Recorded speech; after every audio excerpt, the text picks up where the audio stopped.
Herzlich willkommen zu der ersten Folge von Crypto Gaming News. In dem neuen Format fasse ich für euch kurz und hoffentlich übersichtlich News rund um Crypto Games und NFT-Projekte zusammen, um euch up to date zu halten. Hier gehe ich sowohl auf Updates von bereits vorgestellten, aber auch auf kommende interessante Projekte ein. Es gibt keine genauen Uploadpläne und sie können mal länger und mal kürzer sein, je nach Umfang der News. Starten wir mit dem Game Dungeon Universe, bei dem die Early Alpha dieses Jahr im Engine-Netzwerk released wird. Der Supporter Sale ist seit diesem Monat live und ihr könnt verschiedene Packs erwerben, die euch unter anderem einen frühen Zugang zum Spiel bieten, einzigartige Items und auch Landeigentum. Zahlen könnt ihr mit USDC, Ethereum, DAI, Dogecoin, Litecoin, Bitcoin und Bitcoin Cash. Die Packs kosten zwischen 60 und 3000 $. Wer sich im Oktober für das 500 oder das 3000 $ Pack entscheidet, wird immer an zukünftigen, bis jetzt noch unbekannten Airdrops teilnehmen. Tyler aus der Crypto Games Deutschland Community hat das 3000 $ Pack gekauft und somit werden wir als Gilde eine eigene Stadt besitzen. Falls ihr dabei sein wollt, findet ihr den Link zum Discord-Server in der Videobeschreibung. Bleiben wir beim Engine-Netzwerk. Bei Lost Relics wird heute Nacht das Halloween-Event starten. Hier wird es vermutlich um 2 Uhr nachts den Drop von diesen 4 exklusiven Skins im Online-Shop geben. Ansonsten gibt es auch wieder viele andere Items aus den Kürbissen zu schnappen, unter anderem auch die Items von letztem Jahr, die durch die Tode der Spieler in den Dungeons verloren gegangen sind. Das wird aber die letzte Gelegenheit sein, um an diese Items zu kommen, da sie ab diesem Zeitpunkt dann für immer verloren sein werden, wenn jemand stirbt. Ihr könnt euch also vorstellen, wie meine Investments aussehen werden. Titel gibt es dieses Jahr auch wieder zu holen und Spieler mit Founders Token bekommen ein paar Kürbisse gratis. Die nächsten 2 Wochen findet ihr uns definitiv im Lost Relics Channel auf dem Discord. Falls ihr die Skins kaufen wollt, seid besser pünktlich da, weil sie vermutlich wieder in Sekunden ausverkauft sein werden. Kommen wir zu dem Mobile Game Crazy Defense Heroes. Diesen und nächsten Monat gibt es auch wieder Tokens und dieses Mal auch andere Preise zu holen. Die Erfahrungspunkte werden für Oktober und November zusammengezählt. Die ausgeschütteten Tokens werden durch alle Spieler, die das Ziel erreichen, geteilt. Den Medium-Artikel findet ihr in der Videobeschreibung. Lasst uns kurz über Yummy Universe reden. Das Projekt ist super erfolgreich und der Floorpreis liegt mittlerweile bei ca. 360 ADA. Meiner Meinung nach hat es Potenzial, eines der größten Cardano-Projekte zu werden. Auf Twitter findet man auf jeden Fall sehr viele Leute mit einem Yummy-Profilbild und das Team hinter dem Projekt macht einiges richtig.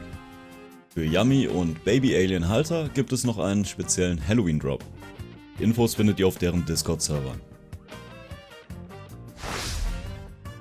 Overlord, was ist da nur los? Der Kurs ist hart gecrashed und die Community ist sauer. Auch ich habe hier viel investiert, aber sehe noch Hoffnung. Das Schlimmste ist wirklich die Kommunikation von der Entwicklerseite. Aber ich kann keinem anderen die Schuld geben, außer mir selbst. Ich sag nicht umsonst, investiert nur das, was ihr verlieren könnt. Es ist immer meine Schuld, wenn ich zu viel auf solche Projekte schmeiße und nicht das amateurhafte Verhalten von deren Seite. Dahinter steht wohl eine chinesische Firma, die vermutlich einfach kein gutes Englisch spricht. Was mir noch Hoffnung gibt, ist, dass sie an sich immer liefern und Updates bringen für ein Spiel, das wirklich Spaß macht. Daher bleibe ich in dem Projekt und halte die Coins. Entweder es geht hoch oder ich gehe halt mit dem Projekt unter und habe eine Lehre fürs Leben. Zurück zu schöneren Themen. Die zweite Rarity Farming Season von meinem Lieblingsprojekt auf Polygon hat begonnen und eure Aavegotchis können für euch wieder Ghost Token gewinnen. Dafür müssen sie einfach nur in den Top 5000 in einer oder mehreren dieser 5 Kategorien sein. Am 26. Oktober wird der erste Snapshot gemacht und kurze Zeit später werden die Ghost Tokens in die Taschen der Aavegotchis gedroppt. Dieses Mal bin ich gut aufgestellt und werde ein separates Video nach dem Snapshot machen und zeigen, was ich verdient habe und wie es sich zusammengestellt hat. Aber das war es noch nicht von Aavegotchi, denn es kann ab dem 28. bis zum 31. Oktober das erste Land ersteigert werden. Ich nenne es auch legales Gelddrucken, weil man genau wie beim zweiten Drop der Aavegotchis Ghost Tokens bei der Auktion verdient, wenn man überboten wird. Ich verlinke euch ein Video von diesem Drop, bei dem ich in 2 Stunden über 2500 $ verdient habe, um euch einen Eindruck von den Auktionen zu geben. Dieses Mal werde ich auch wieder angreifen. Insgesamt gibt es 16.000 Landstücke in verschiedenen Größen zu ersteigern. 4.000 werden mit Drop-Tickets später im Raffle verlost. Mit dem virtuellen Land könnt ihr später passives Einkommen generieren. Falls ihr mehr dazu erfahren wollt, schaut euch am besten die Medium-Artikel in Ruhe an. Bleiben wir beim Polygon-Netzwerk. The Crypto Prophecies hatte seinen ersten NFT-Verkauf und hat schon morgen am 20.10. um 9 Uhr morgens den zweiten Verkauf geplant. Falls ihr also den ersten verpasst habt, ist das eure Gelegenheit zuzuschlagen. Ihr könnt euch mit Propheten und Zubehör von legendär bis gewöhnlich eindecken und sie später gegen andere Spieler in den Kampf schicken, um deren TCP-Token zu gewinnen. Das letzte Projekt in diesem kurzen News-Video kennen vermutlich die meisten von euch noch nicht. Stormride hatte eine erfolgreiche Kickstarter-Kampagne und wird sein Spiel mit NFT-Skins im Engine-Netzwerk ausstatten. Auch ich habe das Projekt unterstützt und konnte mir dadurch einen Alpha-Zugang sichern, der dieses Jahr noch freigeschaltet werden soll.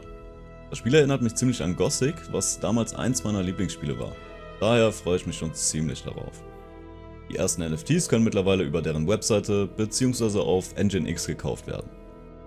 Den Link zu dem Reveal-Trailer und der Website findet ihr auch in der Videobeschreibung. Das hier war jetzt ein relativ schnelles und spontanes Video, aber für die Zukunft denke ich, dass dieses Format gut geeignet ist, da die Projekte oft ein Update nach dem anderen raushauen, wo sich eigene Videos nicht lohnen würden. Dafür gibt es dann ab jetzt dieses Format. Schreib mir gerne interessante Projekte in die Videobeschreibung und ich schaue es mir an. Danke dir fürs Zusehen, die nächsten 2 Wochen werden nur Highlight-Videos über das Lost Relics Event kommen, außer es poppen wichtige News aus dem Boden, von denen ihr alle profitieren könnt. Bis zum nächsten Mal. Ciao.